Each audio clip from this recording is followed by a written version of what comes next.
Voy a saludar al senador nacional por Formosa, Luis Carlos Petkov Neidenov. ¿Cómo le va, senador? ¿Cómo está usted? Gracias por atendernos.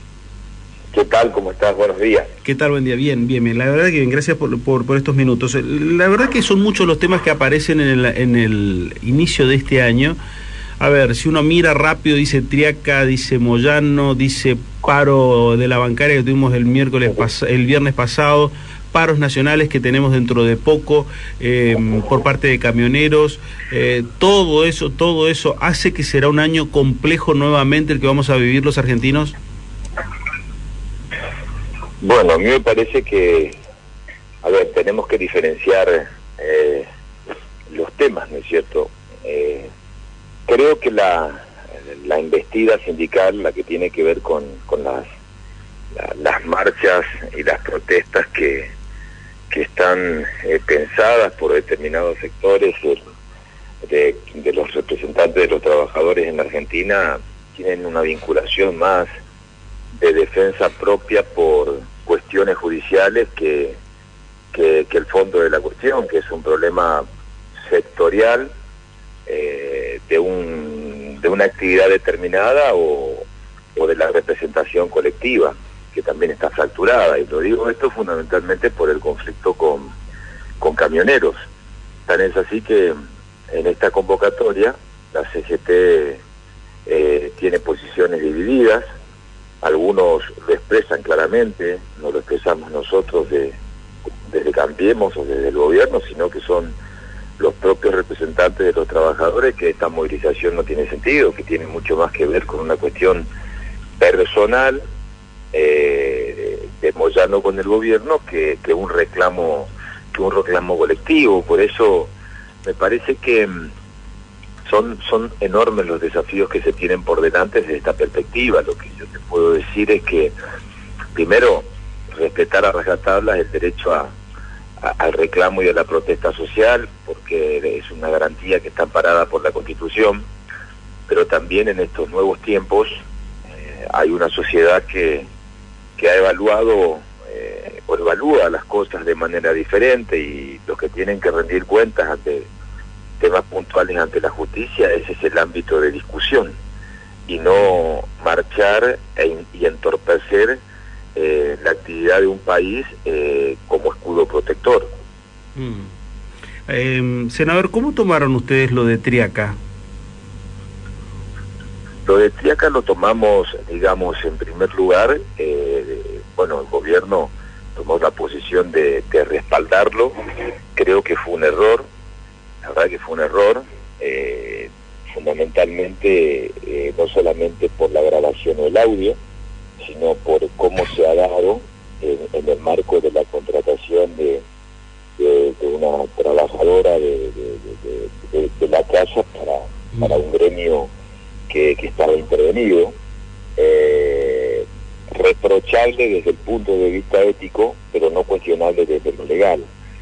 Y la definición final, la decisión del gobierno de sostener al ministro tiene que ver justamente con una evaluación en conjunto de estos 2 años de gestión, porque en verdad fue un ministerio con muy poca conflictividad y que logró avances importantes. Algunos no se concretaron porque se desconoce el fondo de la cuestión, fundamentalmente cuando se habla de los planteos de reformas laborales, que no son reformas laborales, son modificaciones en algunos casos puntuales. Creo que todo, bueno, la conflictividad reciente justamente por el disparador judicial, no te olvides vos, el Pata Medina, el Caballo Suárez, bueno, la obscenidad de lo que uno pudo ver de Balcedo y más estas cuestiones de Moyano, también generaron, te diría, una exacerbación en cuanto a la cuestión Triaca. Pero la decisión del gobierno tiene que ver con una evaluación de quién gobierna, de lo que un ministro te puede dar como saldo positivo en 4 meses de gestión. A ver, error no es un término muy benévolo hacia un ministro que encima es de la cartera de trabajo y el vínculo con quien prestaba el servicio doméstico en su casa. Yo creo que se trata de un error fundamentalmente según el contexto y la circunstancia. Error político grosero es la contratación en el sindicato. pero no cuestionable desde el punto de vista ético, no desde el punto de vista legal. En segundo lugar, la cuestión como trabajadora del servicio doméstico, y bueno, lo que se escuchó en el audio tiene que ver con un contexto.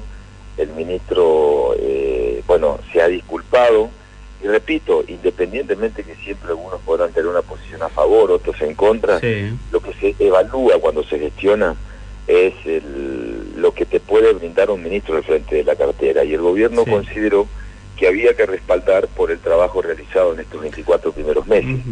Desde luego que son decisiones que se toman de quien está al frente del Poder Ejecutivo, y es un gobierno que evalúa minuciosamente, fundamentalmente el sentir de la sociedad, y el gobierno es consciente de que es un tema que realmente ha golpeado a muchos sectores, pero en la evaluación de la gestión también priman estas cosas y se valoran esas cosas. En esta semana se conocieron declaraciones de Jaime Durán Barba, quien es un poco el intelectual del PRO en particular, hablando sobre lo de Triaca como diciendo una cuestión menor, como que no comete un exceso de esa naturaleza, pero también hablando de otra cosa que me llamó mucho la atención, la pena de muerte, como instalando ese tema.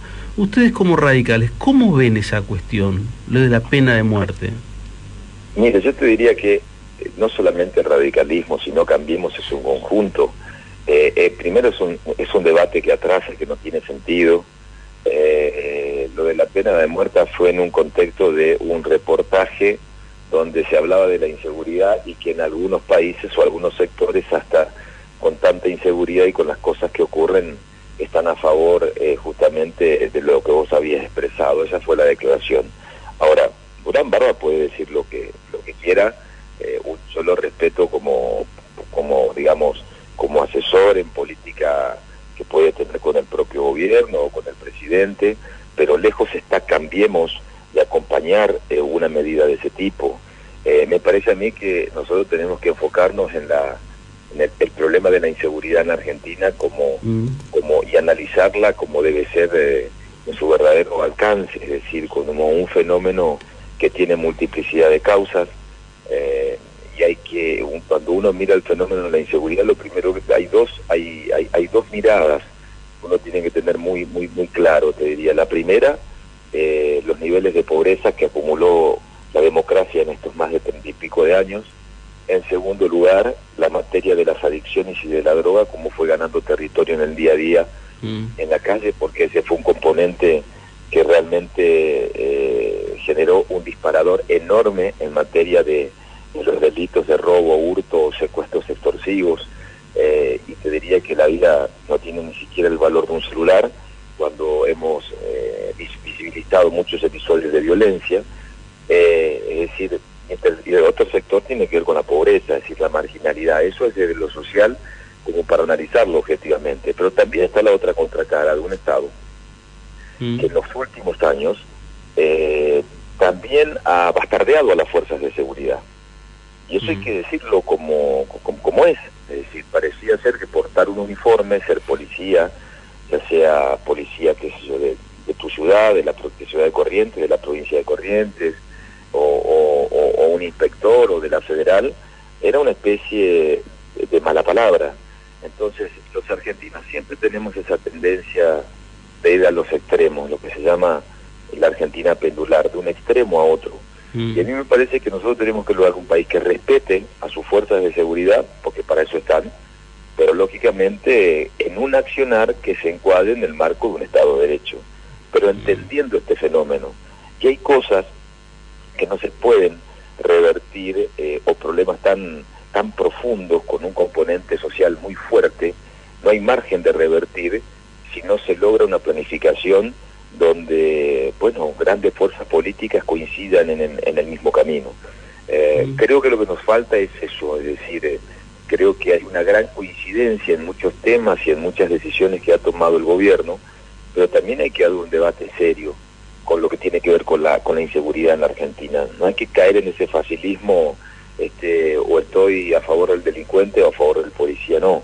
Hay fuerzas de seguridad que merecen respaldo, pero porque lo dice la propia Constitución, que tienen que imponer el respeto a la ley, y cuando hay una transgresión, lo que la gente tiene que ver que si hay un incumplimiento se las tiene que pagar, para eso está la pena, y encontrar el cauce de un país normal. Entonces, ante tanto desquicio y ante tantas puertas giratorias y ante tanta inseguridad, hay que encontrar ese equilibrio para no caer en pensamientos de locura o en una especie de sálvese quien pueda. Bueno, pero a ver, en ese concepto, ¿cómo se entiende los movimientos que se hacen desde el Ministerio de Seguridad, como por ejemplo lo de Chocobar, como por ejemplo ahora el intento de modificar el Código Penal?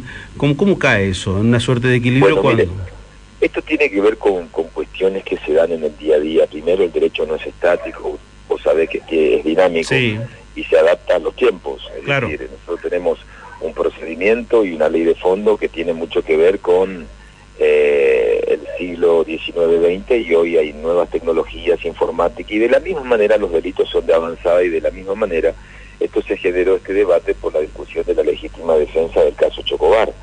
En realidad, desde mi perspectiva, el policía no existió abuso de legítima defensa, no, porque en este caso él se hace presente cuando hay dos delincuentes, que uno de los cuales, hiere hasta de muerte prácticamente, y dispara. Entonces, más que el análisis de la legítima defensa, hay en este caso, para mí una caracterización de analizar la tipificación de eventual abuso en el cumplimiento del deber o de la función, porque se perseguía a un delincuente.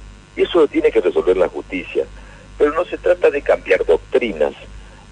También me parece que hay mucho titular en esto. Es entender una legislación de fondo para dónde va.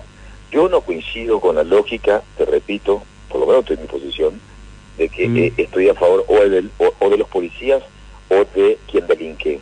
Creo que tenemos que encontrar el respeto a las fuerzas de seguridad para que cumplan su función, profesionalizarlas, porque no están profesionalizadas, eso lleva su tiempo, pero también en segundo lugar el Estado tiene que brindar un vacío que hoy está pendiente, es decir, una justicia colapsada, muchísima gente que está procesada sin sentencia, las cárceles que no cumplen su cometido porque están lejos de lograr la reinserción.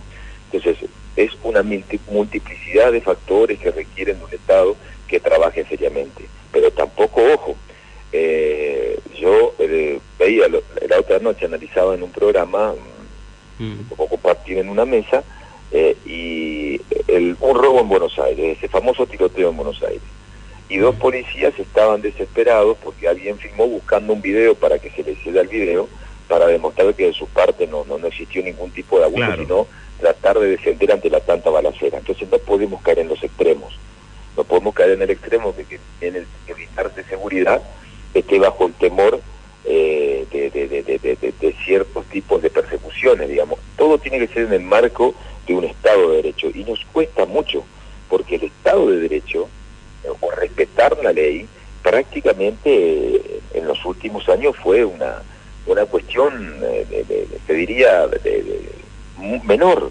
Entonces, reordenar un país o encontrar el sentido del orden, el orden institucional, es una instancia que lleva su tiempo. Y eso es lo que tenemos que tener en claro, que lleva su tiempo, y que tampoco con un titular, no es Boca River, o estoy a favor de este o del otro, vos vas a lograr una salida, es más profundo. A ver, y en todo esto, ¿qué rol tiene la Unión Cívica Radical? Digo, porque aparece como el socio menor de todo esto. Mira, yo te dividiría en dos instancias. El radicalismo ha hecho un enorme aporte, pero un enorme aporte, cuando se conformó Cambiemos, y la estructura del radicalismo fue un pilar importante para que el país pueda dar un salto, dar vuelta la página y dejar atrás, con todos los defectos de un kirchnerismo, digamos, que algunos llaman populismo, que generó, me parece a mí, la mayor degradación institucional que uno recuerda en los últimos años. Desde lo básico y elemental, desde la persecución a quien pensaba distinto, no solamente en gremios, en los medios, en la política, hasta la persecución de jueces, fiscales que se atrevían a investigar el poder, y ni que hablar del descalabro económico y financiero, porque desperdiciaron un enorme escenario de oportunidad. Ahora, eso requería de un gran esfuerzo, el esfuerzo pasaba justamente por conformar una coalición. Yo creo que eso se dio. El segundo gran avance que tenemos que lograr es que a esta coalición que hoy tiene Cambiemos, y que el radicalismo tiene un rol importante fundamentalmente desde lo parlamentario. También lo que nos falta es una coalición opositora que ordene la discusión y el debate, porque cuando no tenés mayorías, tenés minorías, y tenés que avanzar en la sanción de leyes, y realmente siempre te quedás a mitad de camino, porque te alcanza cuando no hay un núcleo sólido desde la oposición. La verdad que los avances cuestan muchísimo. Yo soy de los que creo que a nosotros que nos faltan, y lo que puede aportar el radicalismo, y vamos a insistir siempre en la mesa de Cambiemos, es esta idea de trabajar en acordar determinados ejes de políticas de Estado que nos permitan ser previsibles en los próximos 30 o 40 años. Hay muchos países que se han puesto de acuerdo en temas centrales, pero bueno, pasaron por situaciones críticas, y por ejemplo, ahora en Alemania, Merkel con la socialdemocracia, lo que parecía imposible, bueno, hay un acuerdo para lograr justamente que el país encauce nuevamente el potencial que alguna vez tuvo. Bueno, eso se da con concesiones recíprocas. Lo que nosotros necesitamos, como lo logró la coalición chilena o el caso de Uruguay, bueno, lo que necesitas es una oposición que se ordene para generar estos grandes acuerdos. El radicalismo tiene que estar ahí para dejar sentado su posición en los temas donde nosotros creemos que es importante, bueno, tener una mirada a veces correctiva de las decisiones que se toman. Pero el radicalismo es parte, tiene una inserción parlamentaria muy fuerte. Hay gobernadores de la provincia de Corrientes, Gustavo Valdés, es un ejemplo de una presión renovadora en el marco no solamente del radicalismo, sino de Cambiemos. Y también tenemos que dejar de mirarnos al ombligo, digamos, esto lo digo ya como radicales, ¿no es cierto? Creo que hoy el país requiere un esfuerzo mucho más colectivo, que los desafíos son enormes y que ese desafío requiere mucha cohesión interna. Por eso el segundo paso es institucionalizar esta coalición, que fue exitosa en lo electoral, pero con otra mirada de avanzada en los temas que están pendientes en el país. Sí, el año que viene lo veremos a la Unión Cívica Radical como protagonista, como opción real de poder, o en realidad estaremos viendo un radicalismo conformando un esquema de alianza y viendo cómo queda armado todo. Yo creo que mi posición, ¿no es cierto? No, sí. No es la del partido, porque se la discutirá. Yo creo que el radicalismo tiene que profundizar y potenciar Cambiemos. El país necesita referencias sólidas, y una de las referencias sólidas en la Argentina, quien está plantado, digamos, en la cancha, por decirlo de alguna manera, es la coalición Cambiemos. Ajá. Y del otro lado es preanárquico, es decir, un peronismo que se quiere reordenar, con las depresiones del kirchnerismo, con algunos sectores que dicen renovarse, con otros que no quieren renovarse. Entonces primero tenemos que ordenar el tablero político en la Argentina, y una vez que se ordene el tablero político será mucho más fácil para el país. Pero desde el radicalismo yo te anticipo, por lo menos mi posición es fortalecer Cambiemos, y el fortalecimiento de Cambiemos será fortaleciendo el radicalismo. Si tenés territorialidad, tenés potenciales hombres y mujeres para disputar intendencias, gobernaciones, para aspirar inclusive a discutir en la mesa la eventualidad de lo que pueda significar el 2019, pero eso es el 2019. El hoy, el día a día, es avanzar en estos temas que son los que realmente le preocupan a la gente. Senador Luis Petkov-Neidenov, muchas gracias, muy amable. No, gracias a usted. Vamos a la pausa. Senador radical por la provincia de Formosa, el senador Luis Petkov-Neidenov hablando con nosotros.